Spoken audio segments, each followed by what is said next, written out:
Welcome to the Recalibrate Your Life show with Janice McMillian, your host. Recalibrate Your Life is all about making the necessary adjustments and course corrections, whether you're 20, 30, or 40 and beyond. We all need to make change happen in our life.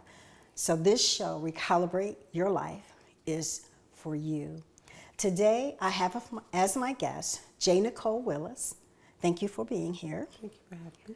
And we're going to talk today about breaking free from self-sabotaging mindsets. And before we do, please share with our audience who you are and what you do. My name is JNicolle Willis, and I'm probably about a 20-year veteran in the beauty industry, between being a master cosmetologist and a business owner with a boutique and a mother. And mother, okay. Well, today's subject is self-sabotaging mindsets. And we all know people who have fallen into this trap where their decisions, their mindsets have caused them to not advance forward in particular endeavors that they have decided to go in. Let's talk about that. Why is self-sabotaging behaviors and mindsets so important to understand? I would think they would be important to understand this because a lot of people are carrying around a lot of baggage, and it can stem as far as, being in their childhood. There were some things as a child that I dealt with, and, although I was, positive about other people, it was not a lot of things that were positive given towards me. And so therefore your mind can play tricks on you. It can make you think certain things, and you'll begin to sabotage your own self by what someone else has said or what someone else has done to you. So it's important that you recognize it so that you can find the necessary healing or tools that you need to return that back to where it belongs, which doesn't belong in your mind. So, you have to then replace it with something positive. And for me, when that happened, I had to think along the things of what my parents instilled into me, and drown out the voice of the negativity and replace it with they told me, yes, you are beautiful. Yes, you are this. You can do this. Yes, you may be a single mom, but you're going to do great exploits. I had to think differently because people tell me, oh, you ain't had a baby now, so your life is over, and as a young woman, I began to think that at first. I'm like, well, okay, God, I made the biggest mistake. It wasn't my fault, however it happened. But in your mind, you already playing those things in your head, and it's like, how do I get past it? And that's when I had to really confide in my parents. I had to confide in God and just really replace those negative images with something positive so that I can live. Yeah. You talk about the voices. The voices. The voices. And the voices can speak to the things that you really want to do. And the voices tell you, they talk you out of achieving those goals. It's almost in direct opposition to what you really, really want. How do you fight through that? For me personally, it's a lot of prayer.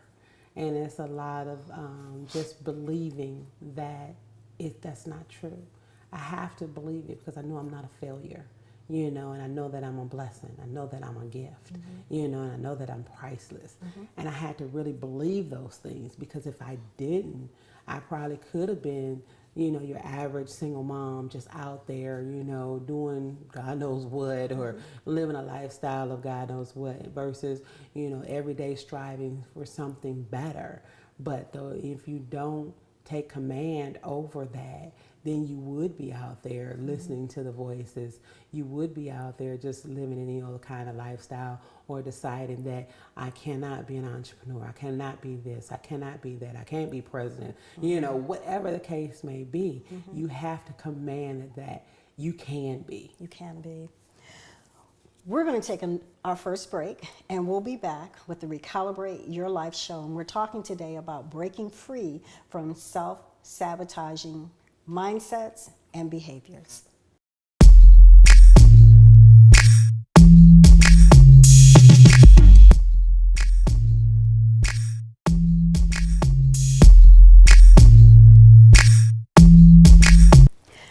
know that you're on the verge of something new? A fresh move is what I call it. Here are 5 ways that you can recognize it. Number 1, forget the patterns of yesterday. They're irrelevant. Number 2, refresh your eye browser.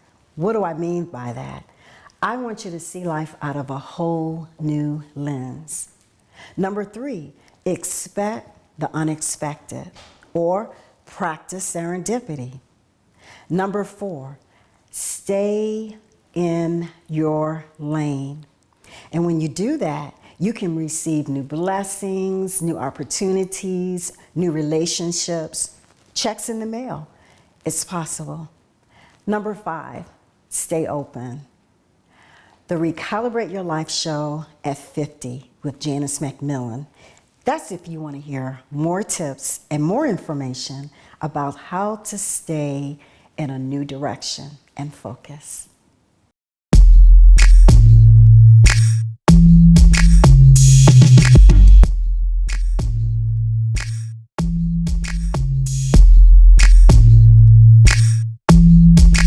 Welcome back.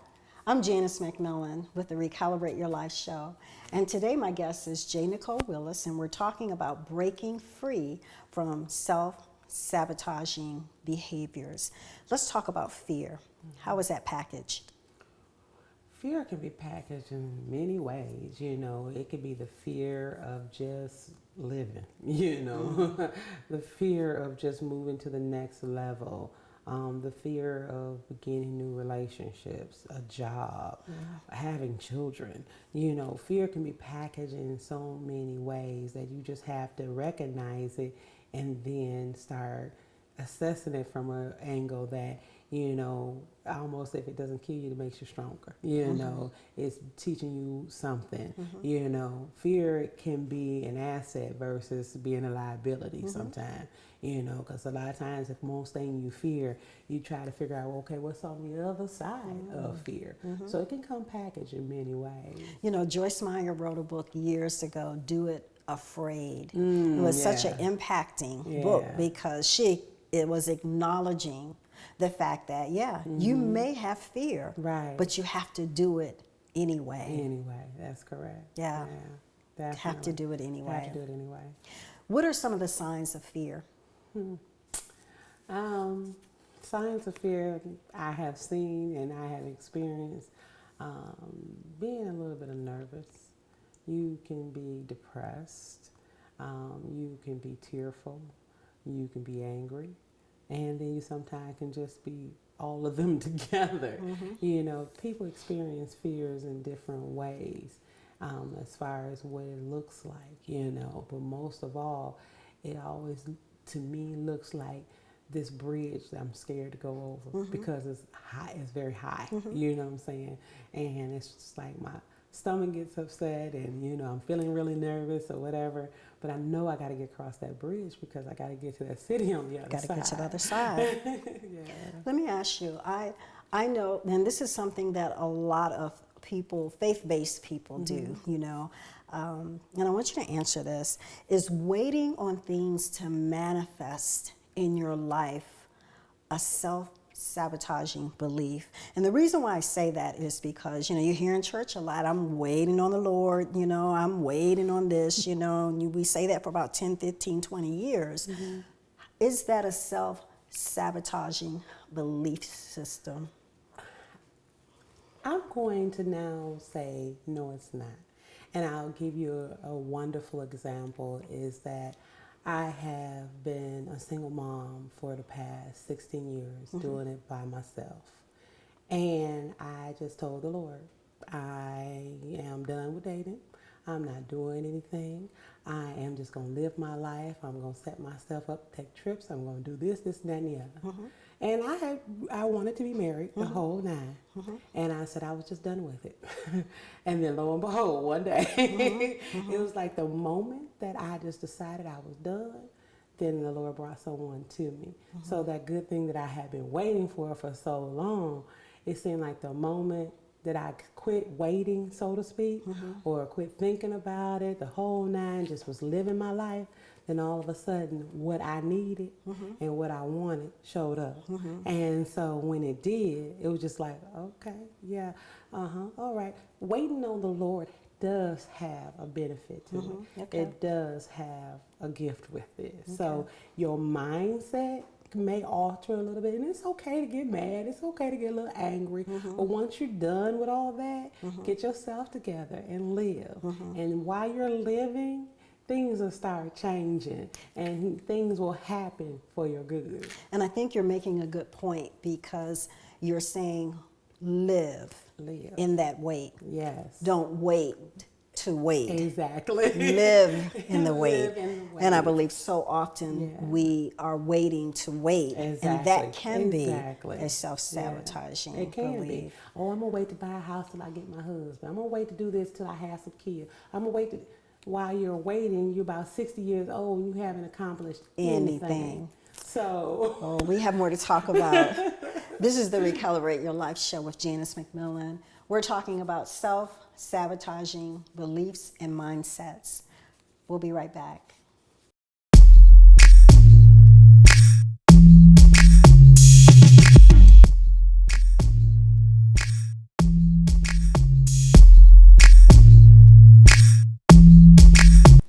Do you know that you're on the verge of something new?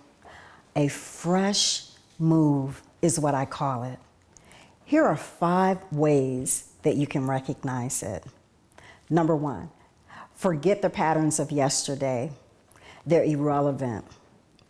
Number 2, refresh your eye browser. What do I mean by that? I want you to see life out of a whole new lens. Number 3, expect the unexpected, or practice serendipity. Number 4, stay in your lane. And when you do that, you can receive new blessings, new opportunities, new relationships, checks in the mail. It's possible. Number 5, stay open. The Recalibrate Your Life show at 50 with Janice McMillian. That's if you want to hear more tips and more information about how to stay in a new direction and focus.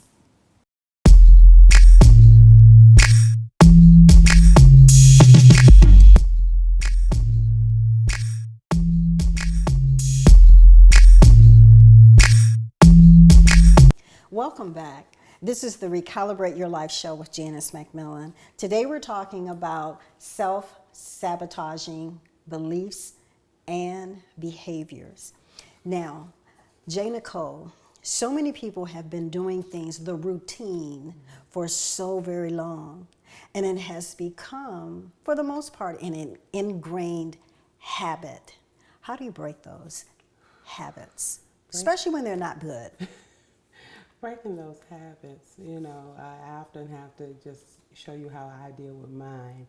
And it basically, I would have to take some time and pull myself away from the situation. Because if it's not bringing anything positive to me, then I have to get to the source and cut it off. So backing away from the situation, it could be, work related, it could be relationship related, the children or whatever. Take that moment to regroup. Because if it's sabotaging you and you're altering your thinking, the things that you do, spending excessively, just shutting down sometime in a positive light, so to speak, can be beneficial so that you can find that healthiness so that you're not killing yourself with the voices, you're not killing yourself with the actions, you're not killing yourself or how you're just really thinking. So I think that's very important, is to pull away, find the source, and meet it head on. Very key point, pulling away and finding the source. What is your source? Honey, my source is my faith. It really is. I mean, being able to pray and just, find my focus in God. I've been through a lot of things in life and a lot of challenges. And even with trying to go to the next dimension in things, I still see some challenges. But at the same token, it's like I just have to go to my source. And I do a lot of stealing away, taking that moment, whether it's an hour or whatever, long showers, whatever the case may be, of course, in my word, and then, talking to my companion, and my mother's like my best friend. So, those moments too, they become, my source to the source as well, as that is having that unit of people that I know love me and I love them and that I trust. And that helps a lot. Well, we've all go through periods of time when we have those self-sabotaging mindsets where we need to pull away. Yeah. And for you, you have your faith. For those that don't have faith, what's the closest thing that they can rely on?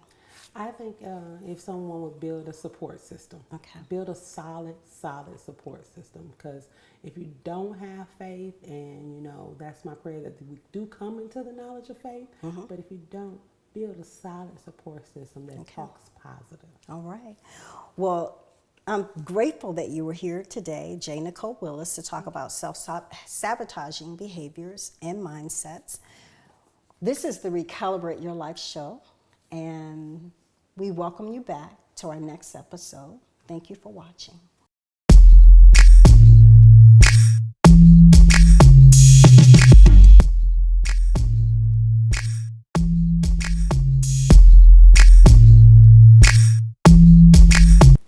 Do you know that you're on the verge of something new? A fresh move is what I call it.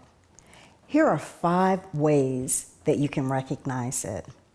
Number 1, forget the patterns of yesterday. They're irrelevant.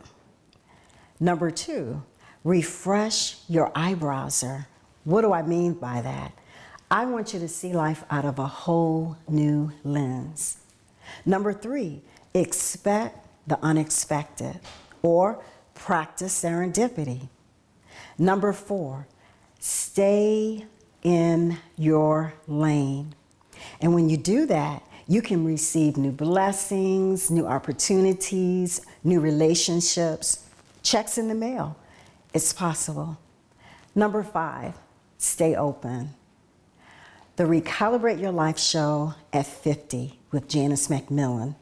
That's if you want to hear more tips and more information about how to stay in a new direction and focus.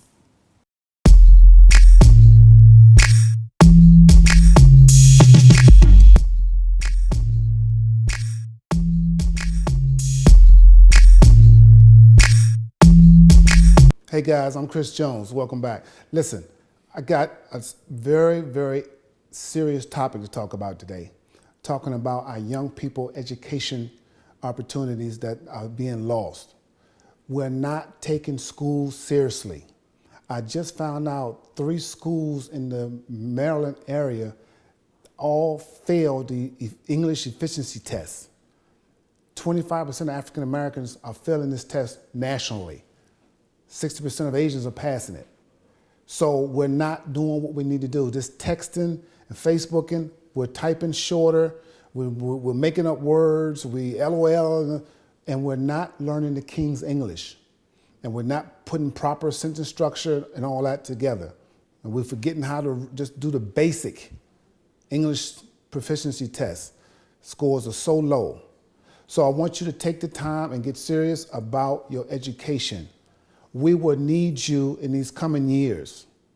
I'm doing a show called The Digital Age and how that has transformed the workplace. You have to be prepared today. You have to understand that you got to get your life together. You got to get your English together, your math, and take the time to do what's necessary. Life is not just a party. You can enjoy that later, but right now you got to get on what you need to do.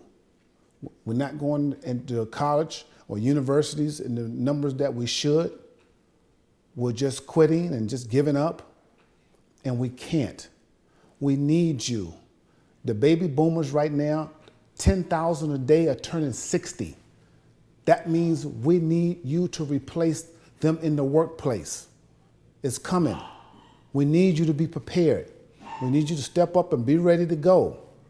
And to do that, you got to get in them books. You got to figure it out, what we need to do. and let's just go do it. My favorite quote is, better to be prepared for an opportunity than to have an opportunity and not be prepared. Will you be ready? Will you be ready? Somebody's going to give you that opportunity. Somebody's going to give it to you.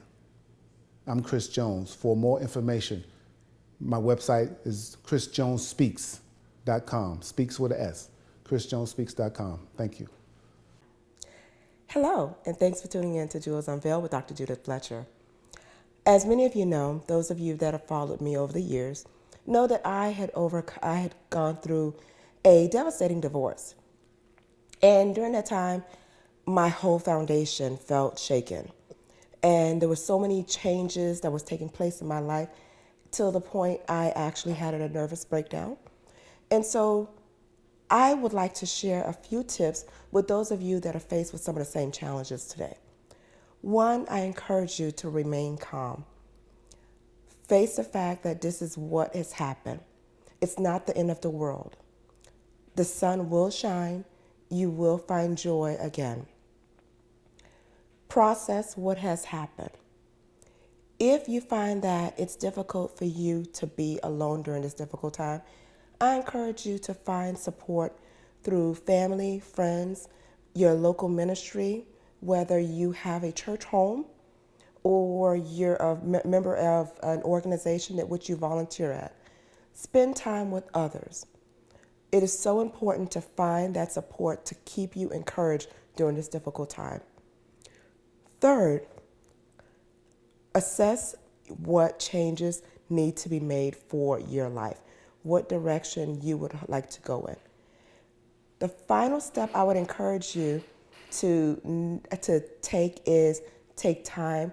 Do not, I repeat, do not rush into a new relationship.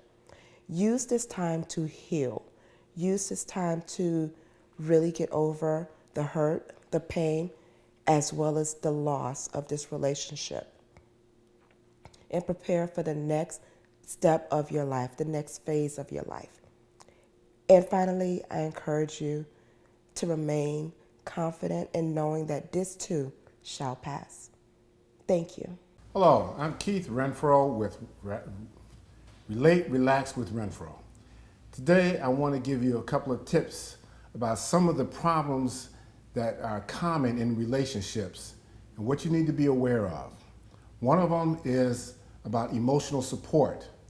It's always important to take in consideration how your partner is feeling about a situation. Particularly when you're dealing with men and women, they deal with emotional support differently. Just because you say, okay, honey, I care, this is the guy speaking to her, that may not be enough. She might just want you to listen to what she's saying. To her, that's emotional support. So be cognizant of that particular situation. Another one is being respectful of time that you spend together and time apart.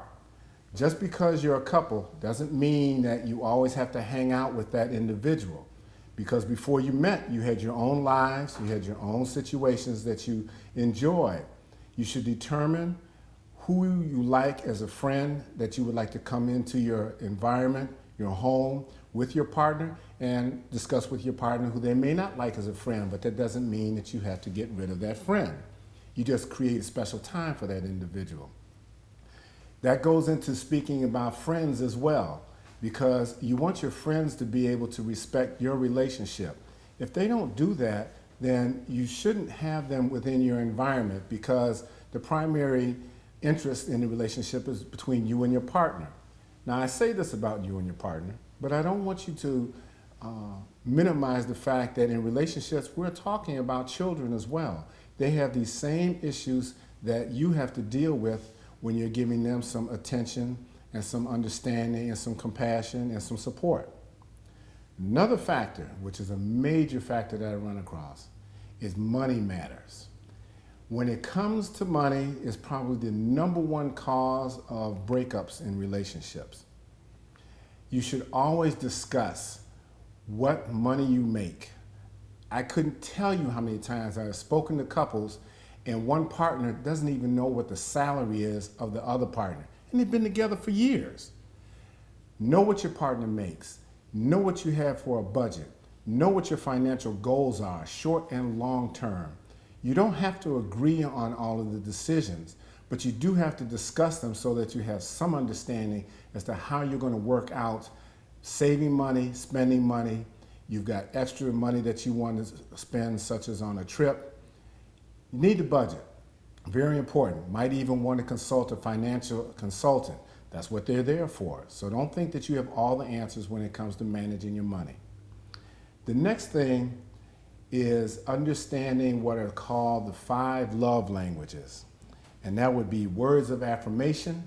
And that's about being able to just say, I love you. I care about you. Things of this nature are very warm, particularly for women. That way they know you care about them. Men don't get that much into it, but they do want to be recognized. They do want words of affirmation to know that they're respected and they're appreciated. But women tend to want a little bit more, so keep that in mind.